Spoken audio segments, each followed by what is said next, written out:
ଚଳଉଥିଲି ଏବେ ମଣିଷ ଚଳଉଛି। ଆଗରୁ କ୍ଷୀର ବିକୁଥିଲି ଏବେ ଏଇ ବିକୁଛି, ରାସ୍ତା ବିକୁଛି, ଜଙ୍ଗଲ ବିକୁଛି, ପାହାଡ଼ ବିକୁଛି,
ମହାଦେବ ବାବୁଙ୍କ ଭଲ ପାଇବାକୁ ଅସ୍ୱୀକାର କରି ତାଙ୍କ ପ୍ରସ୍ତାବକୁ ପ୍ରତ୍ୟାଖ୍ୟାନ କଲା।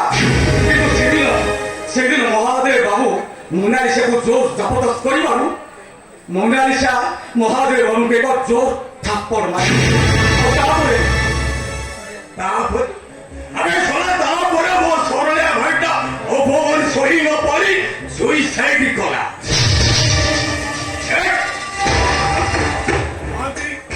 ସେ ଯୋଉ ମାଧବ ମହାପାତ୍ର କିଏ ତା ଘର କୋଉଠି?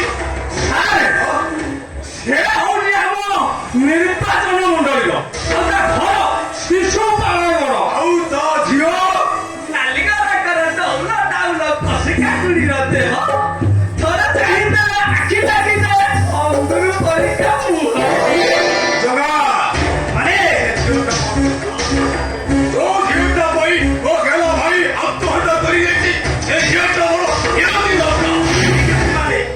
ସେ ଝିଅଟା ତମକୁ ମିଳିଛି।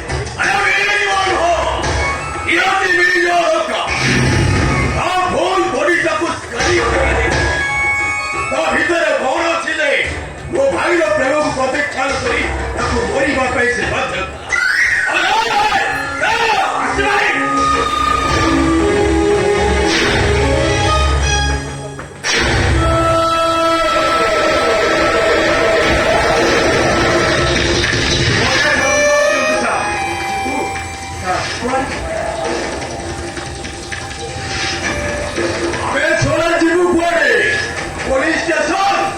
ଶେଷ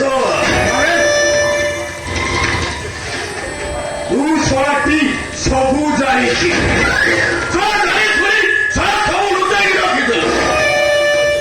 ଶଳା ମତେ ଯଦି କହିଥାନ୍ତି ମୋ ଭାଇଟା ବଞ୍ଚେ,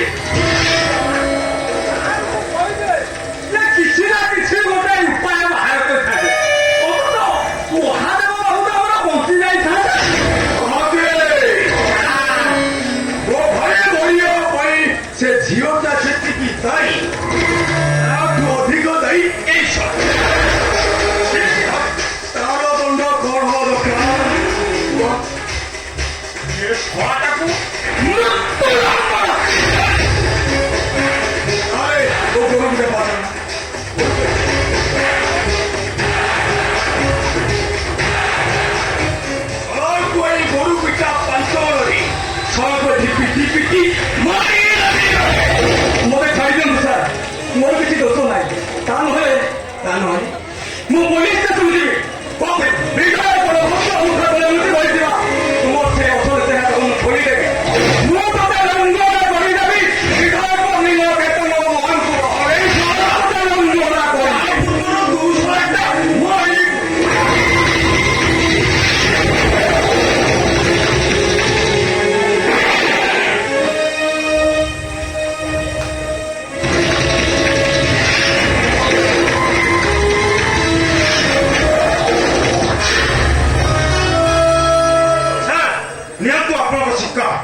ମୁକିଏ ମିନ କେତେ ନ ମହାକୁର ଜାତିରେ ଗୌଡ଼